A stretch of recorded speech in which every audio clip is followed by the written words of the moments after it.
invited guests and patriotic Kenyans. We gather here today to reflect on the concluded Labor Day celebrations in Kenya on 1st May 2026. The workers of Kenya are expected to get relief and hope. All they received were false promises repeated year after year. Historically, Labor Days are rooted in the understanding that the dignity of every worker is a public good that must be protected at all costs. Fair pay, decent work environment, decent treatment, and worker solidarity must stem. The struggles of one of us are the struggles of all of us. Unfortunately, here in Kenya, most of the workers are on their own. We have a labor union led by a Secretary General, sorry to say, a professional broker who dines with every government in power for his selfish interests. On 1st May 2026, when he should have agitated for the rights of the Kenyan worker, he was seen dancing very happily with the oppressors shouting "two term." What a shame. I have nothing against dancing. I love dancing myself. But I believe dancing is an act of happiness. So how one gets the temerity, the courage to dance when the people you lead are crying, they are in anguish, shocks all of us. More than 20 million Kenyans wake up every morning and go to work. These great and patriotic Kenyans, for far too long, have remained unheard. To many of them, a job does not mean a decent life. This is not born of any personal failure of their own, but the result of policy choices, a pure creation of a regime that cares not. The government and some labor unions like KOTU are busy creating 50 billionaires and 55 million poor Kenyans in a spat of 3.5 years. If you remember the late J.M. Kariuki, who was assassinated on the 2nd of March 1975, he talked of a country of 10 millionaires and 10 million beggars. 50 years down the line, we now have 50 billionaires and 55 million poor Kenyans and 1 trillionaire. You know him. Patriotic Kenyans, dear workers of Kenya, it is painfully worrying when about 500,000 teachers cannot access medical care and the functionalist SHA forced through their nose. A demotivated teacher is disastrous to the quality of learning in our schools. Who is speaking for the teachers? Where are the unions? Where is NAT? Where is KUPPET? They are silent. They can't speak because their mouths are full. They are observing table manners that says when your mouth is full, you don't speak. They can't speak and they don't speak because their mouths are full. They are dining with the oppressor. When our police officers are subjected to this unhealthy SHA, we feel more insecure as a country and pity our men and women in uniform. Who is speaking for our men and women in uniform?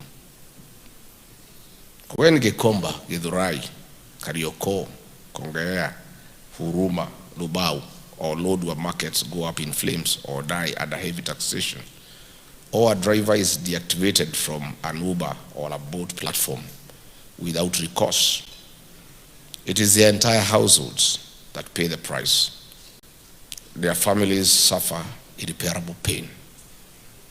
About 4 out of every 5 workers and they are living in the informal economy.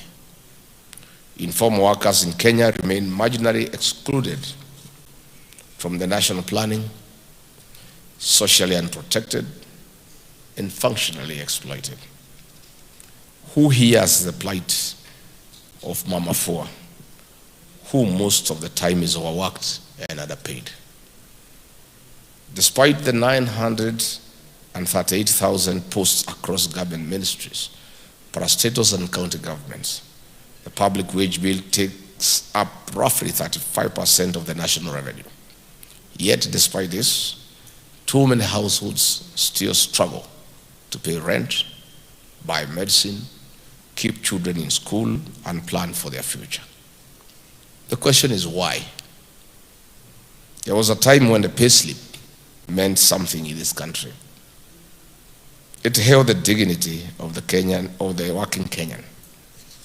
It was evidence that you had shown up, done some work, and earned your keep.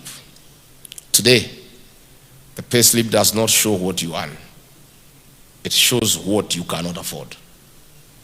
Between pay as you earn, SHA, NSSF, the housing levy, and other statutory deductions, between 30 to 45% of a worker's gross pay is gone before it ever reaches their hands. It makes matters worse. Were it not for the public outcry in the run-up to the 10th August 2027 elections, William Ruto intended to introduce the National Infrastructure Fund levy. This would have seen deductions on the workers' payslips rise up to 50% of their hard-earned pay. It is a matter he plans to revisit in the unfortunate event he secures a second term.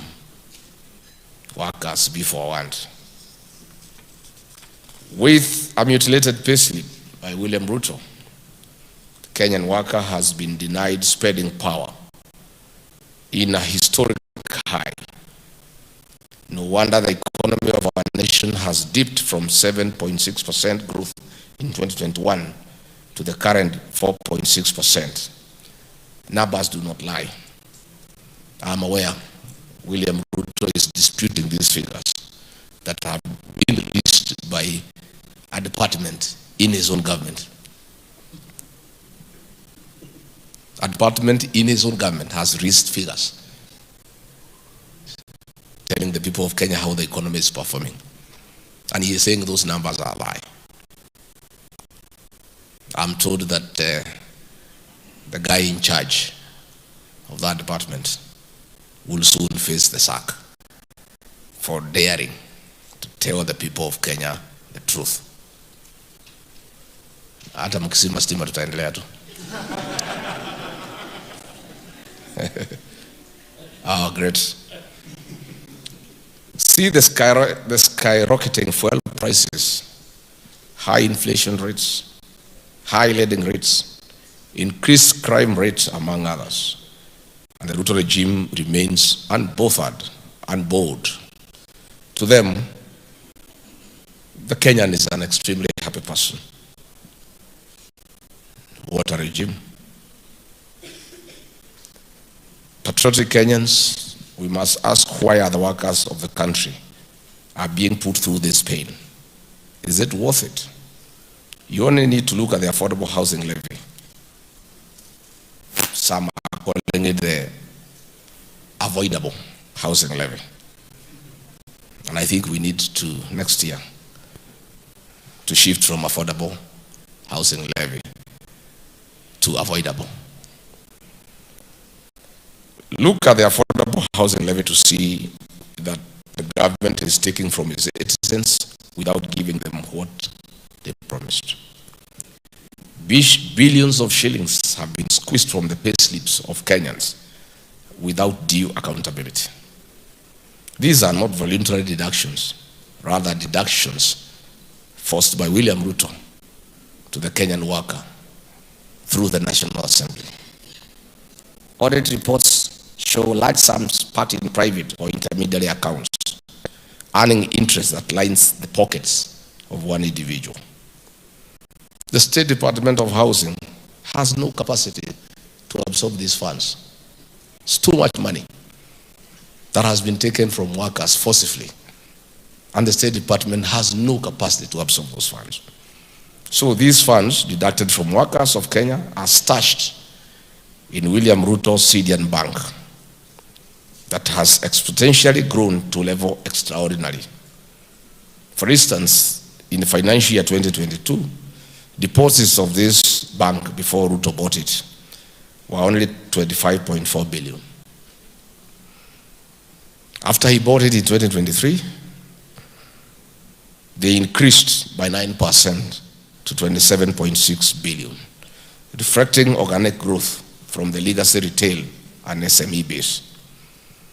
In 2024, William Ruto's deposits gotten forcibly from the Kenyan workers continued to accelerate and rose to 44 billion shillings, a jump of about 60.8% year on year as the bank began onboarding bigger institutional and government-linked accounts. In the 2025 financial year, the deposit base surged again by 6.29 to 63.0% to a whopping 72.3 billion, nearly tripling the ED 2023 level and leaving CDN with roughly 1.8% of all the industry deposits, a shift largely attributed to a wave of new public sector deposit through conflict of interest and state capture. Even the county government of Nairobi have been forced to take their deposits to CDN Bank. And by the way, CDN Bank is on the third tier of the banking industry.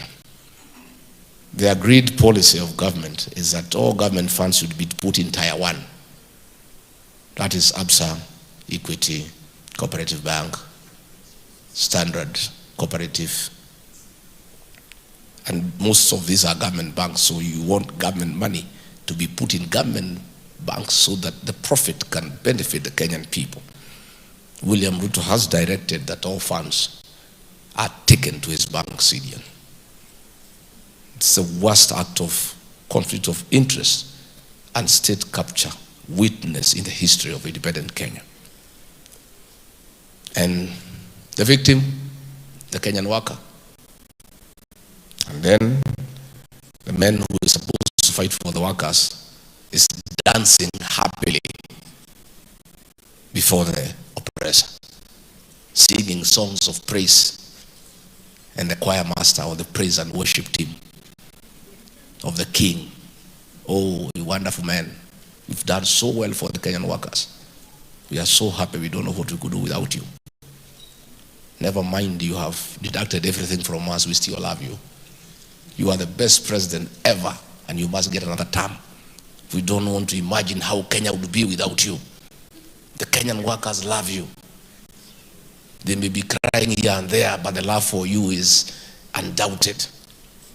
This level of sycophancy and praise worship is what the workers of Kenya must deal with very decisively. The consequences of financial misadventure on the Kenyan worker are immediate and painfully familiar. Families miss rent payments. Children are sent home from school for unpaid fees. Families have no meals on their table, while households delay or forego medical treatment because there is no money. Patriotic Kenyans, the affordable housing levy shows how a government can take from people without giving them what was promised. Since its inception in July 2023, the scheme has drawn significant resources from the public. There are real resources painfully raised from teachers, nurses, drivers, and other workers. For contributors, however, the levy often feels like just another automatic deduction. Money taken from payslips with no clear guarantee of a home, no clear timeline, and little feasible accountability. Similarly, the Minister, infamously known as the Social Health Authority, SHA, was sold to Kenyans as a path to universal health care. By August 2025, hospitals across this country had submitted claims totaling 98 billion Kenyan shillings. When you add the 33 billion uncleared arrears inherited from NHIF, the total debt is astronomical. And these failures are not restricted to our healthcare, but they have been infected our education and higher education systems as well. Public universities are carrying debts estimated between 67.8 billion to 72.4 billion Kenya shillings as of mid-2025. The new and failed higher educational funding model has disrupted access for more than 100,000 university students and left institutions with cash flow gaps. Students in our universities face uncertain times. Voices from our students and lecturers show that majority of students are going without a meal.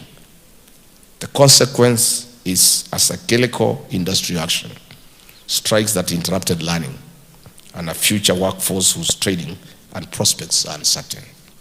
A future workforce whose formation is being disrupted year after year by the same failures.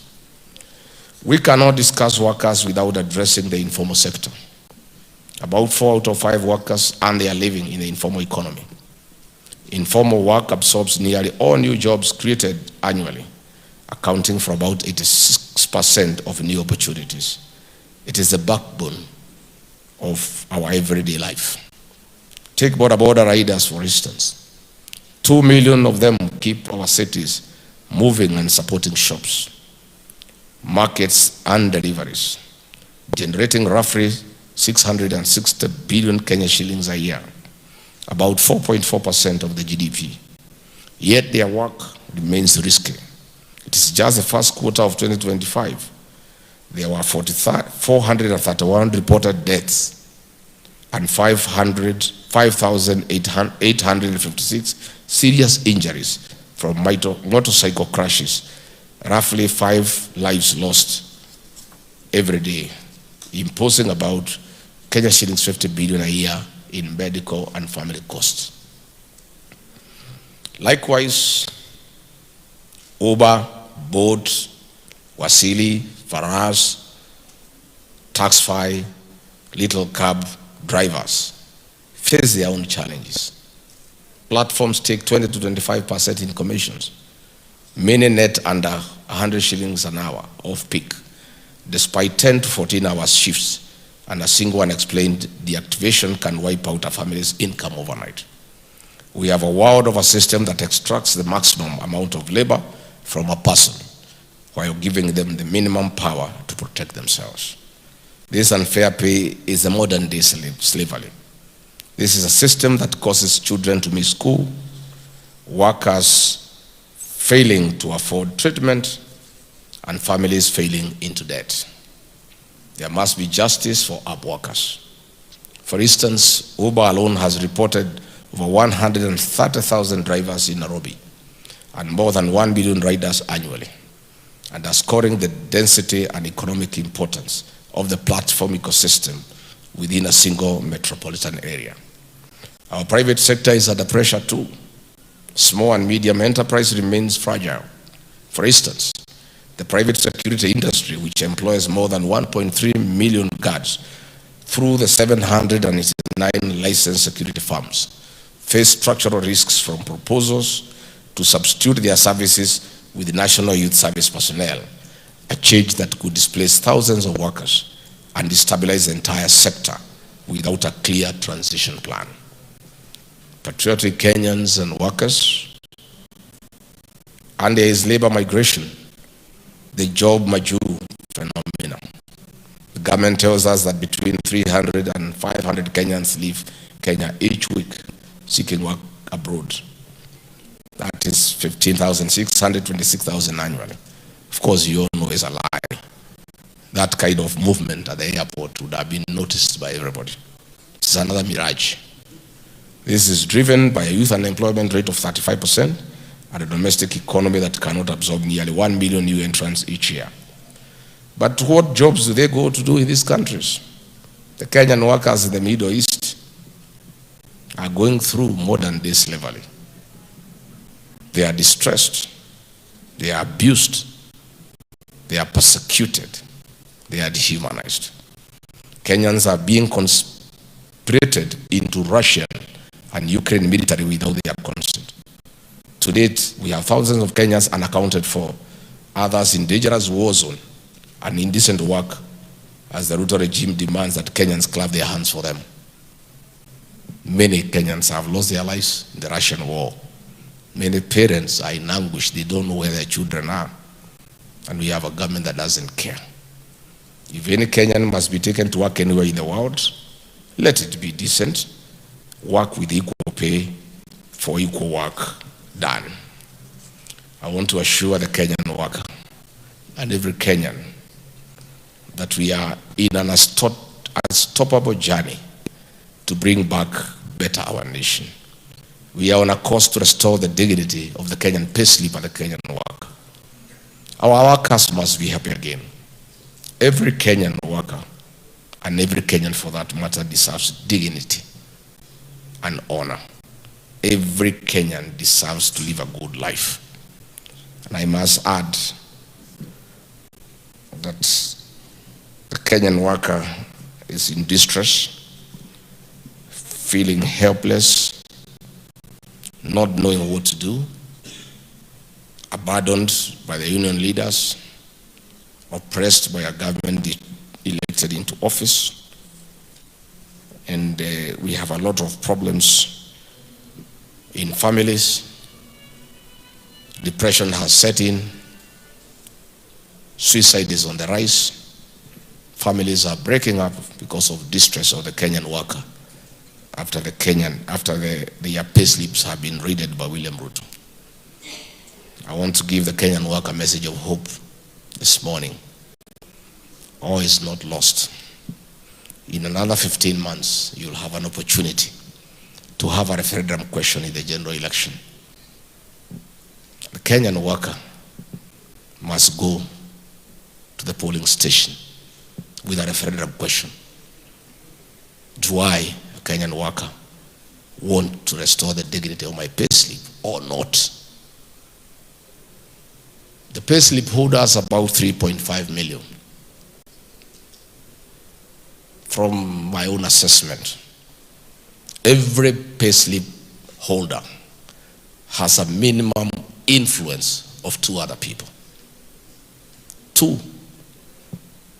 So the worker plus the 2 is 10.5 million Kenyans. If these 10.5 million Kenyans turn up at 5 a.m. on 10th of August 2027, without many other questions, just having one question and make the election a referendum for the Kenyan worker, and go to the ballot and ask, do I want to restore the dignity of my payslip, or do I want the oppressor to continue raiding my payslip and subjecting me to poverty and humiliation? The election will be over.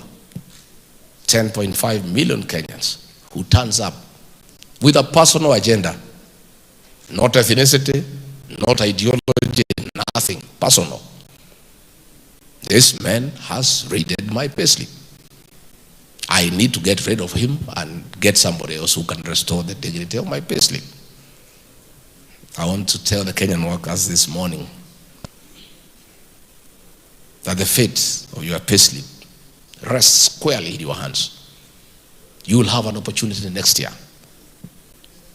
to participate in reclaiming the dignity of your payslip. I want to ask all Kenyan workers, all payslip holders, to ensure they have registered as a voter and they have influenced and persuaded 2 others to do the same. The 10.5 million payslip holders and their friends and relatives will join the rest of Kenyans, not just restoring the dignity of the payslip, but also restoring the Kenyan nation. creating good governance where there is accountability and transparency. So the ball is in the court of the Kenyan worker. You cannot continue crying as if you are helpless. You are not. Much as you are suffering indignity, much as you feel suffocated, you have a chance in another 14, 15 months to be an active participant in deciding your own fate and how you want to be governed and how you want your payslip to look like. Secondly, the people entrusted to speak for the Kenyan workers have abandoned them. The Atwolis of this world are a disgrace to the Kenyan worker. I cannot understand how workers every year, every time there is an election for Kutu, they go and vote back this Mzee. I can't understand. And he's just after his own stomach. I remember when we came into office with William Ruto in 2022, this Atwoli had been on record campaigning for Azimio and actually advising William Ruto to look for a tree in Sugoi where he'll hang himself because he'll lose. I couldn't believe it when I found him in State House when we went in. And he was there laughing and dancing on the corridor. He was brought by Musalia and Wetangula to see William Ruto. And I asked William Ruto, how come Atwoli is here? I thought this man was saying that you should look for a tree in your compound to hang because you cannot be president. He laughed sheepishly and told me, Rigathi, you don't seem to understand this country. Every man has a price. He's Atwoli. He's a useless fellow. He just wants money. That's why he's here. And it has happened. He has abandoned the workers. He is now the lead praise singer of the William Ruto praise and worship team. He is the lead soloist. He sings with both bass and soprano. To praise a man who has made the lives of workers hell. To sing praises to a man who has impoverished Kenyan workers. To affirm a man who have made workers beggars in their own country. The workers of Kenya, since you seem to be unable to remove this man, my proposal to Kenyan workers is about time. We created another alternative organization to champion the rights of the Kenyan workers so that workers have a choice. They don't have to be in court. I want to urge you to start forming that body.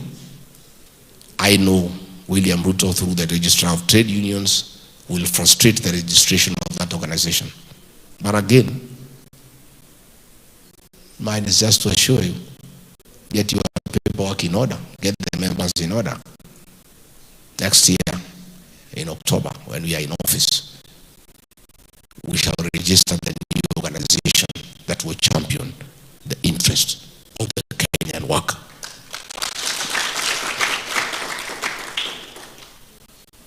So today I don't want to talk anything outside the workers. Mine is just to feel bad of the shame our country continue being subjected to internationally. You know the embarrassment we have faced as a country because of rebel leaders in Sudan being accommodated here in Kenya and being given diplomatic passports, where Kenya, in exchange of gold, is giving arms to RSF in Sudan that are used to kill women and children in Darfur. Internationally, we are very embarrassed. But the embarrassment of the Kenyan nation yesterday in Tanzania is very painful. William Ruto has launched fake projects here in Kenya. He keeps on announcing projects that do not exist. The man has become so bold that he is now announcing non-existent projects in a neighboring country. You know, It's so embarrassing to our country that a president from Kenya goes to Tanzania to announce that there will be a project in Tanga for oil refinery when the president of the country is not even aware of such a project. You know, it's a kind of insolence, impunity. You know, he has lied to Kenyans so much that he has no qualms about going to lie to the people of Tanzania. How do you go to a neighboring country to announce a project that is non-existent? And even the president of that country is complaining. At least Mama Suluhu, she is a very bad dictator who has blood on her hands.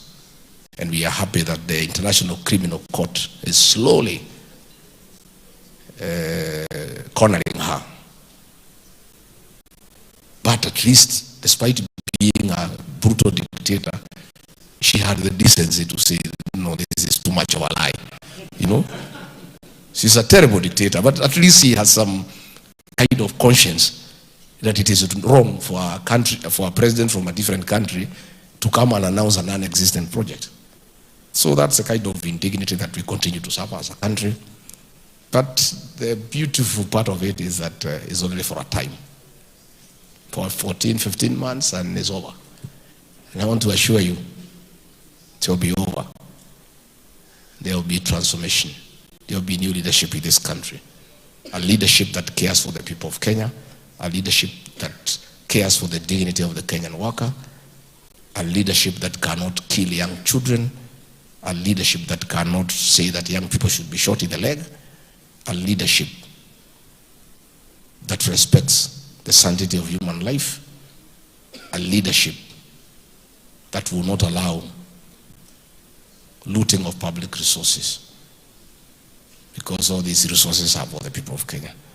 So mimi nimeshukuru sana, and I want to tell wafanyikazi wote tutatembea pamoja. Tutatembea pamoja. Mimi si ati mimi niko kazini. Ni mshahara peke yake sina, lakini niko kazini. I have work to do. I have work to do. And I'm working very hard. I don't sleep. I have work to do. I'm a man on a mission. I must correct the mistake that I made. I am highly responsible for misleading the people of Kenya to elect William Ruto. I mobilized millions of supporters to elect him. He deceived me and deceived the people of Kenya. I must therefore play an even bigger role in correcting the situation, because that is what fairness is all about. If you play a very active role in creating a mistake and you realize that that mistake has been created and many people have suffered as a result, you have a responsibility to play an even greater role in correcting that mistake. That's the kind of passion that I have, and a responsibility to the people of Kenya. Rigathi Gachagua, you played a great role in putting Kenya in the mess it is in. Please play an even greater role in getting us out of this mess. That we shall do. That we shall do. I saw another Ruto sycophant on TV saying that Rigathi Gachagua cannot be anything in this country, or he cannot even be in the school captain of Kenyan High School. You know, many people do not understand leadership. There are many types of leadership. There is charismatic leadership, the one of Jomo Kenyatta and Kwame Nkrumah. There is traditional leadership, the one of Luada Magere. There is positional leadership, the one of Daniel Arap Moi and William Ruto. But there is also functional leadership, where you are a leader without any position, but you are a man of great influence. Rigathi Gachagua is a functional leader. He requires no position to guide the people of Kenya in the right direction. I am a functional leader. Whether I have a position or not is immaterial, is totally irrelevant. I'll play my role in restoring this country without any position as a functional leader. And if you wanted to know what functional leadership is all about, look at the national conversation. In every meeting in Kenya, Rigathi Gachagua is subject of conversation. You cannot be nothing. How come everybody is discussing you and you hold no position in this country? It's because it's the strength of functional leadership. That's what we are, and that's how we shall help this country get back to sensible leadership and a functional democracy and a working economy and a strong, jovial, motivated workforce that I promise we shall give to the people of Kenya. Thank you very much. Mwenyezi Mungu ambariki. God bless every Kenyan worker. God bless Kenya. Asante, His Excellency, the Second Deputy President. Sasa ataelekea pale aweze kukata ribbon on the right hand side, where he will be joined by Mr. Fazul Mohammed, na vile vile viongozi wengine waweze kukata ile ribbon, so that now we can officially we are ready for the countdown to launch the Kenya Labor Market and Workers Welfare Report. Launch atakata tu ribbon on a count of 5, 3, 4, 2, 1, and let's go. Launch, tutasonga nyuma kidogo ili tuweze kuona that official launch of the Kenya Labor Market and Worker Welfare. Pale wapiga picha, shangwe vigelegele, tupige makofi. A wonderful job on accountability and supervising and ensuring the welfare. Wonderful, wonderful, wonderful job. Tutangoja kidogo baada ya kuchukua kitabu kile. Mr. Fazul Mohammed, Your Excellency, tutakuja kwa stage, tutasonga kwa stage, so that we are able to have a full display of the report. Your Excellency will be at the center. Viongozi wengine tutapanga right and left. The Kenyan workers, the coach bearing, tusonge karibu ili tuweze kumpa ripoti.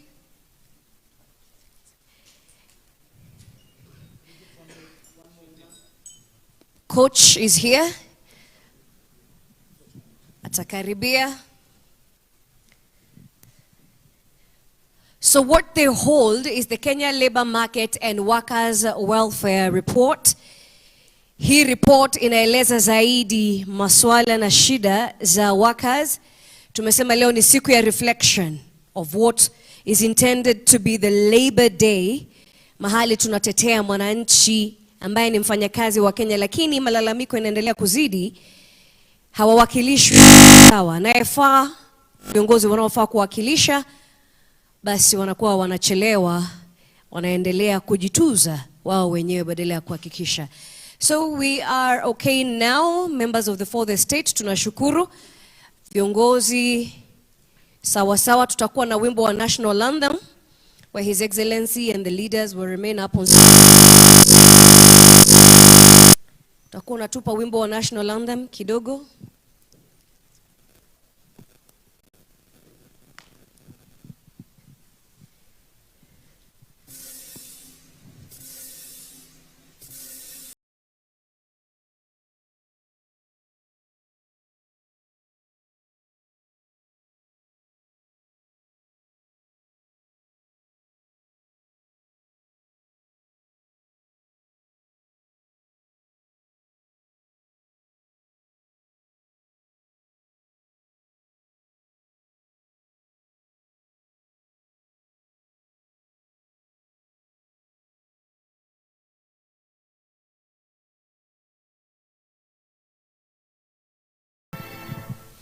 Asante sana, basi tutamruhusu His Excellency. Tunaweza ondoka sasa kwa hiari tukiwa na shukran, tunapoendelea kuangazia the welfare of the Kenyan worker. Asante.